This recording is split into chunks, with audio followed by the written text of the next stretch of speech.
Hey guys, this is Nick with PhoneArena and today we're reviewing the Motorola RAZR I.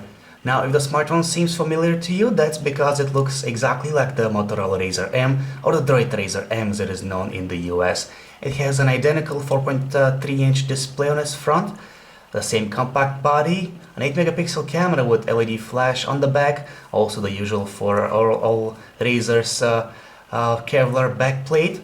But on the inside, the smartphone is a totally different story. That's because it is powered by a 2 GHz Intel Atom processor, which should deliver performance identical to that of contemporary high-end processors. So let's check it out and see if that's the case.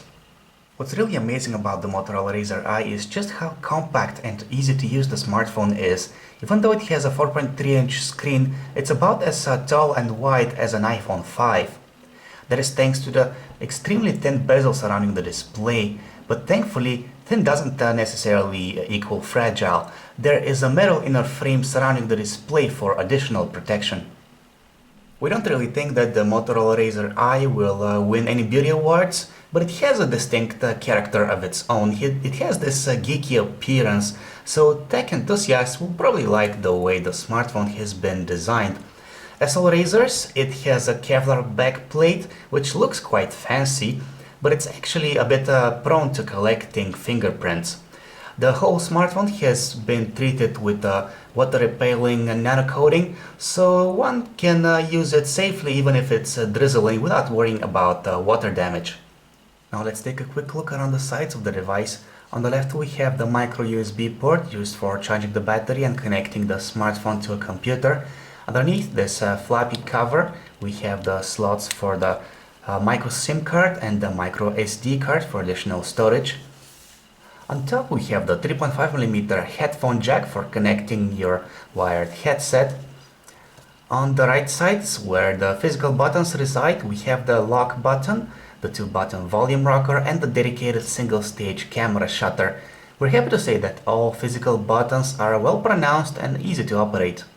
It is really cool looking at a smartphone display with such an incredibly thin bezel, but other than that there isn't a whole lot exciting about the screen on the RAZR I. It's just your typical AMOLED panel. It's made using Super AMOLED advanced technology and has a resolution of 540 by 960 pixels, otherwise known as QHD. That is quite average. In fact, there is quite a lot of pixelation noticeable every once in a while, especially when browsing the web or reading text. Thankfully, this imperfection isn't really noticeable when watching videos or when looking at photos. As far as color representation is concerned, the display delivers bright and punchy colors, but it would have been nice if there was a way of adjusting their intensity manually. The screen also brings some deep blacks and wide viewing angles, just like the majority of AMOLED panels. Outdoor visibility is okay. Thanks to the low amount of glare, the handset is still mostly usable even when used under direct sunlight. The Motorola RAZR I comes with Android 4.0 ice cream sandwich out of the box and a custom interface by Motorola running on top of it. Overall, there are things about this custom overlay that we like and some we aren't big fans of. For example, we like the circles widget, which can display quite a lot of information while occupying minimum screen space. For example, the clock, the alarms, the weather and the battery condition.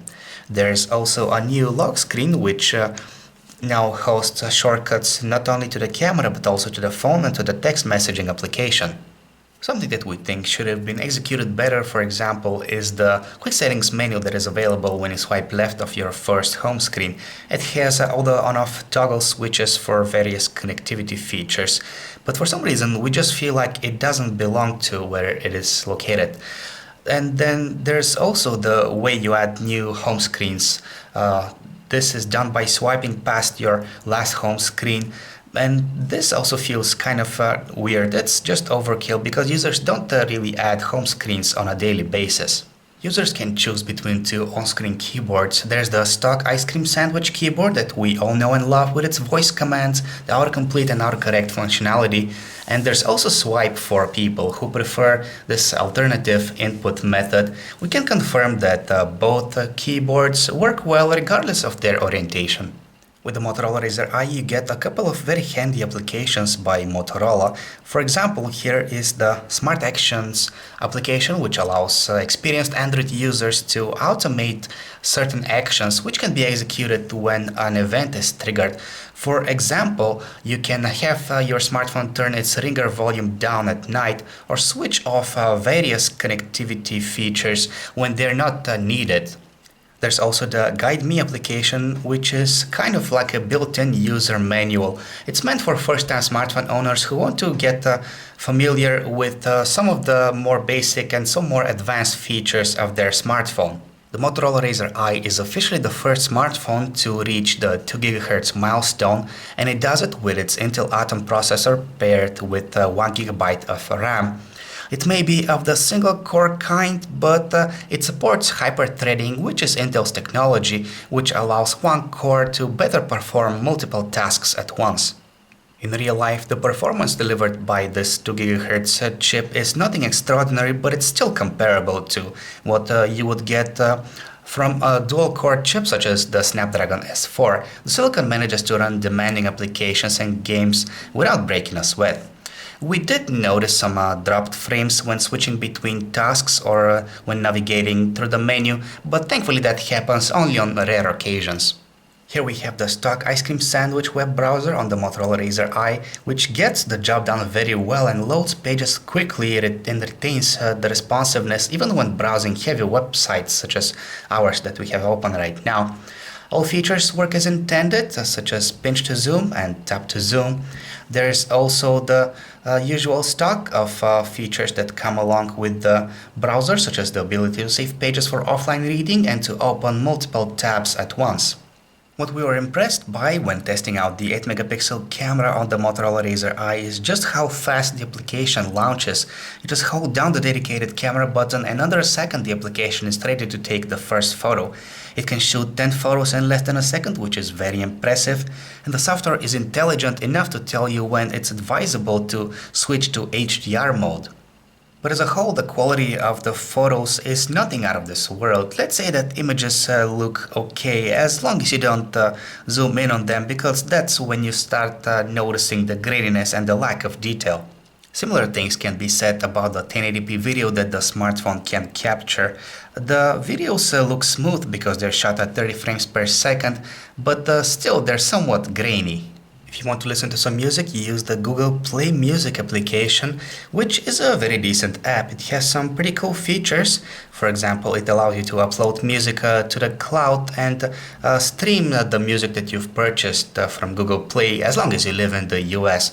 You also get an equalizer, some various sound enhancements. There's also the home screen widget, and you also get controls on the lock screen. Videos look nice on the Motorola RAZR I and its 4.3-inch display, especially when they can be played in 1080p resolution. The default player supports all popular codecs, including DivX and QuickTime, and you can easily fast forward and rewind instantly without any lags. Call quality with the Motorola RAZR I is well above the average. The volume of the earpiece is very decent and the voice tones that it emits have quite a lot of depth, which makes them sound a bit more natural. On the other side of the line, the microphone delivers our voice loud and clear with only a slight but not that annoying hint of digitizing, probably because the secondary microphone on the back is clearing the background noise. Behind the back plate of the Motorola RAZR I we have a battery that is not removable, but thankfully it's a very decent capacity. It's 2000 milliamp hours, and according to Motorola it should deliver about 20 hours of mixed usage. In conclusion, we can say that the Motorola RAZR I is a smartphone that combines the best of both worlds. It has a fairly big display, 4.3 inches, but at the same time it's very compact. In fact, it is the smallest smartphone with a 4.3-inch display which you can find on the market, together with its Snapdragon S4 version, the Motorola RAZR M. We can also say that the performance of the Motorola RAZR I with its 2 GHz Atom processor is very decent. In fact, it's exactly what one would expect out of a contemporary mid-range Android smartphone. Unfortunately, it has its drawbacks. For starters, the 8-megapixel camera on the back may be fast, but the photos that it takes look average at best. Also, the custom interface fails to impress us, and we must also mention that The resolution of the display is just light years away from what you would get from a 4.3-inch HD display. One of the alternatives that we can recommend instead of the Motorola RAZR I is the HTC One S, which comes at a very similar price. It's also very stylish and slimmer than the RAZR I. There is also the Samsung Galaxy Nexus for users that demand the stock Google experience, but can also handle the larger display. We can also recommend checking out the Sony Xperia SL, which has a 4.3-inch display with HD resolution and a very capable 12-megapixel camera. Thank you for watching our video review of the Motorola RAZR I. This is Nick, and if you'd like to check out any of our other smartphone reviews, just visit our website, PhoneArena.com.